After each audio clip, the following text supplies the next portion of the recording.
This video is sponsored by handkerchiefs. Because you never know when a simple piece of cloth might lead to the adventure of a lifetime. Handkerchiefs, more than just a sneeze catcher. Picture this. You are a chill guy, standing in a train, reading your favorite manga, when suddenly a girl comes out of nowhere, looking like as if she is part of a female Tokyo Revengers gang. She starts walking and stands right beside you. What would you do in this situation? Me personally, I would jump out of that train, right then and there. Anyways, this exact situation goes on for a few months, until one day, the delinquent girl decides to confess her feelings for the boy in train. But things take a turn for worse when her rival gang members show up out of nowhere. Meet Ryoko Shinizuka, a high school student who also goes by the name Iron Legs. She is a delinquent who often finds herself in trouble with the girls of the rival school. Not gonna lie, just by looking at her face, you can tell that her testosterone levels are over 9,000. One particular day after 10 p.m. at the Hiramatsu train station, Ryoko enters the third car, and standing right next to her is a boy who is calmly reading his favorite manga. Bro is so locked in that even Sydney Sweeney can't take his focus away. Meanwhile, she is thinking of a way to return his handkerchief to him. She starts blushing from nervousness, because for her, speaking to him seems far more difficult than taking out an entire gang of delinquents all by herself.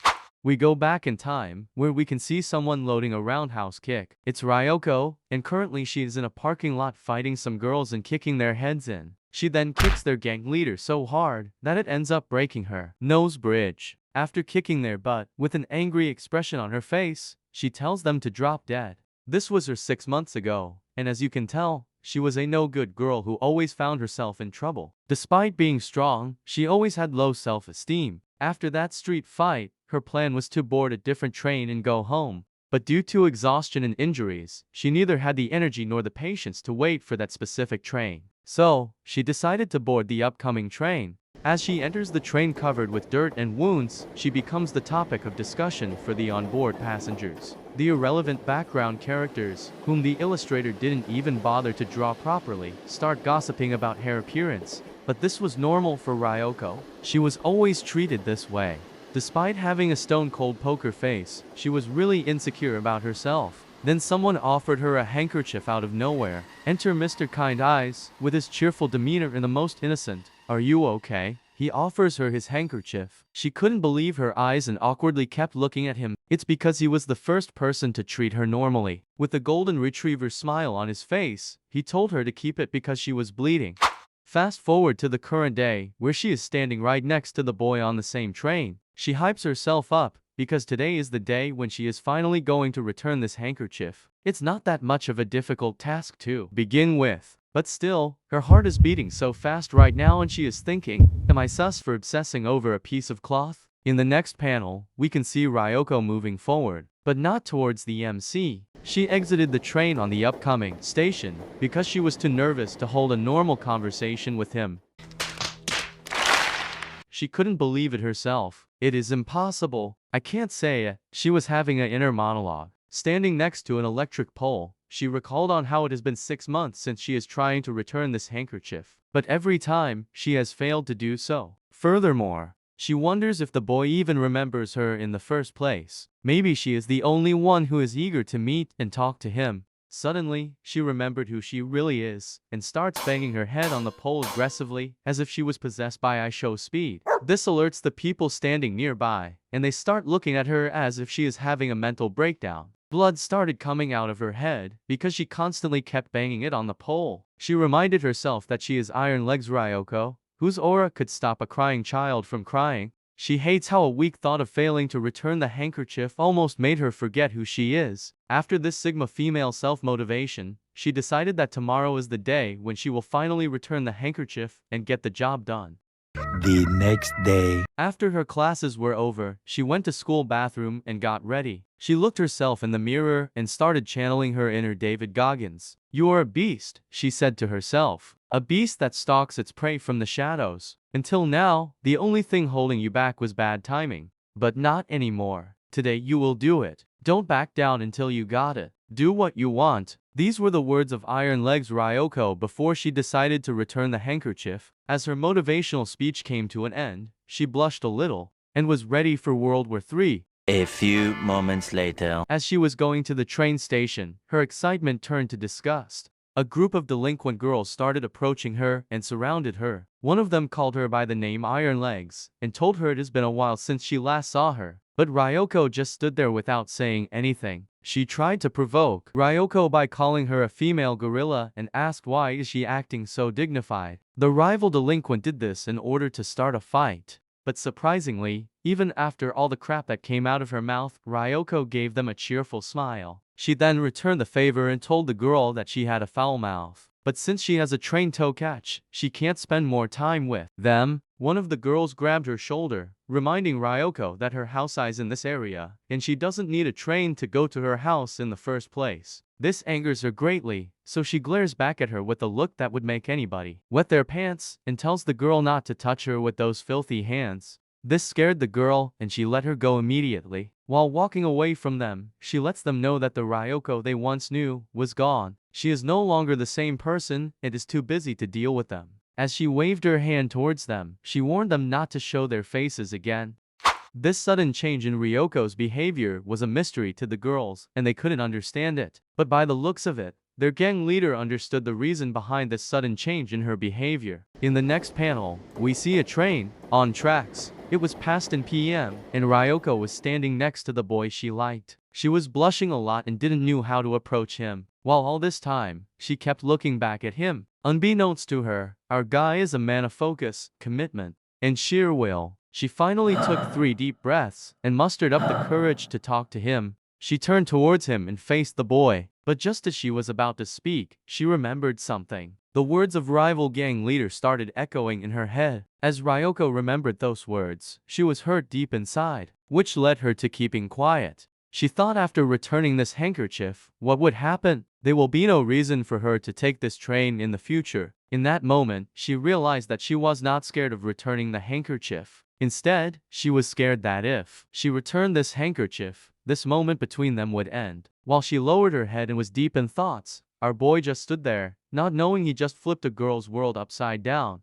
But then she heard some footsteps in the distance. Upon looking, her eyes widened and she couldn't believe the situation she was in. The gang of delinquent girls she met earlier were on the same train as her. Her brain went airplane mode and the gang leader said, "What a coincidence." Yeah, totally. She even called Ryoko by her nickname, Iron Legs. She was shitting her pants, or skirt in this case, and started sweating buckets. The gang leader put her arm around her shoulder and said, "It was obvious that you were trying to hide something from us. I would have given you some advice if you talked to me about it." Ryoko returned to her usual stone-cold demeanor and asked what she was trying to say, but she persisted that, just by looking at her face, she understood everything. It looks like she figured out that Ryoko was interested in a guy, but couldn't confess her feelings. So, they decided to do it for her. The leader then looked at our boy and pointed her finger towards Ryoko saying, "This girl right here has a big fat crush on you." Ryoko got embarrassed and the boy couldn't believe what he was hearing. So to confirm he asked, "Are you talking about me?" But then Ryoko loudly shouted, "No." Just as she said this, she realized that what she said was the complete opposite of what she felt about the guy. Furthermore, she just took her own love train off the tracks a moment ago. A few moments later. The train stopped at the Umetsu station and the door on the left opened swiftly.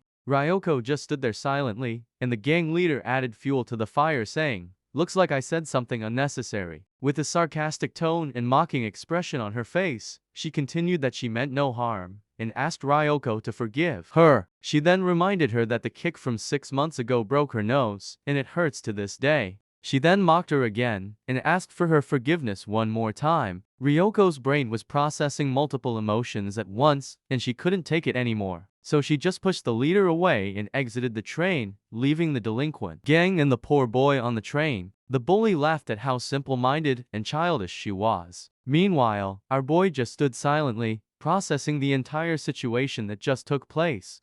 The scene then shifts to a park, where Ryoko was sitting on a swing and thinking, what just happened? Everything she worked for the past 6 months was gone in an instant. She just wanted to return the handkerchief, and there was no concept of liking and disliking each other in the first place. She then stopped and told herself she is stupid for getting too invested in this situation. She then laughed at herself and thought it was hilarious, but in reality, she was crying. She couldn't contain her emotions anymore, and felt as if she was going through a breakup when there was no relationship to begin with. As she was wiping her tears, she exclaimed that normal romance wasn't for her. She then checked her bag and decided to return the handkerchief immediately. But to her shock, the handkerchief wasn't there. Her eyes widened, and she couldn't believe it. Ryoko then thoroughly checked the bag, but couldn't find it anywhere. She then tried to remember everything that happened in the past few hours. She then remembers that the gang leader was leaning on her. That might be the moment when she stole the handkerchief from her bag. Ryoko got up from the swing, angry, because the delinquents were constantly interfering in her life. She ran back to the Umetsu train station and found the delinquent gang standing there. By their demeanor, it looked like they were expecting her to come back and started mocking her. As Ryoko was panting from exhaustion, she told them to give the handkerchief back. The leader then showed her the item and asked if this piece of cloth means that much to her. She wondered if this handkerchief belonged to that boy from the train. Ryoko tried to grab it from her hand, but she pulled back immediately. The gang leader agreed to give her the handkerchief back, but on one condition. She wants Ryoko to become their personal punching bag. As she was saying this, her face looked disgusting beyond words. Ryoko reminded her of the time when she single-handedly ragdolled them and broke her nose. But this was all according to the gang leader's plan. She told her that she can punch her all she wants, but in doing so she will ruin her image as this is a public place. She then asked Ryoko if she would like to meet her crush with such shitty reputation. Besides, should just this to become their punching bag for a while, and then they won't bother her again. Ryoko didn't want to do so, but she thought for a moment, and agreed to meet her condition. Buth and the delinquents brought out a long and thick chain.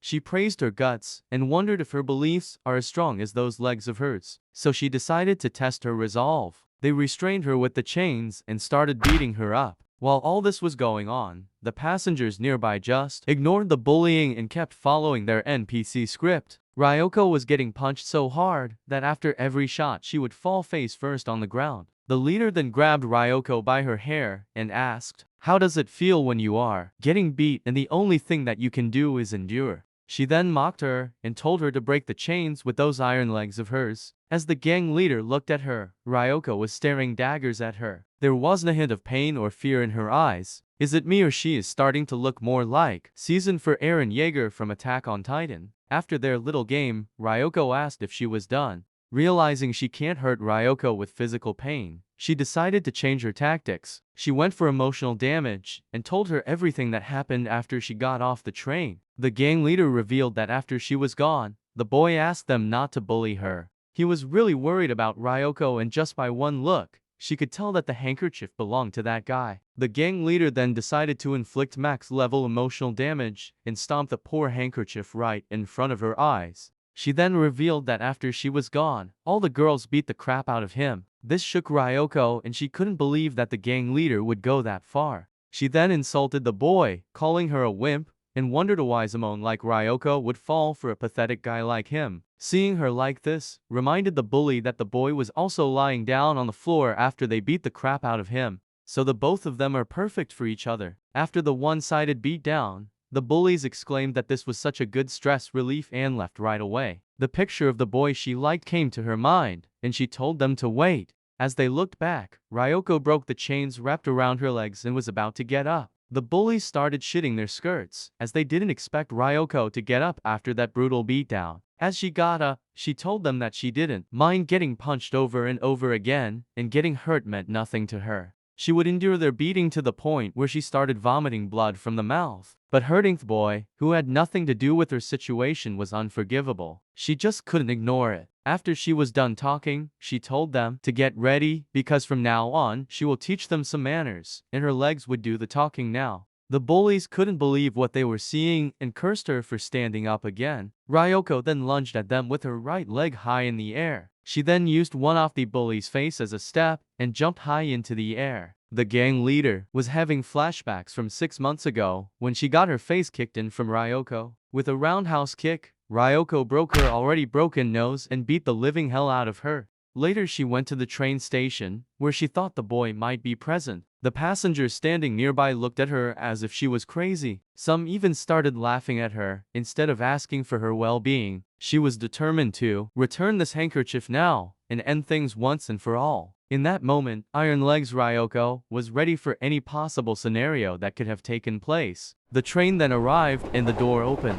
The boy unexpectedly met Ryoko there, and they came face to face with each other. Both of them were bruised from the beating they got from the delinquent bullies, but it was all right now. They looked at each other for a while, and Ryoko mustered up the courage to return the handkerchief that started it all. She then apologized for dragging him into this situation, and blamed herself for everything. Handing him the piece of cloth, she once again apologized and was ready to move on. But then the boy told her that he remembers her quite well. Ryoko was shocked to hear this, and the boy further added that he always wanted to talk to her. But just like her, he got nervous and couldn't. Hearing this, Ryoko started smiling. Tears started flowing down her cheeks as she was finally able to talk to the boy she liked. In the end, Ryoko was just a normal girl who wanted to confess her feeling for the boy she liked. With that beautiful ending, this one-shot manga comes to its conclusion.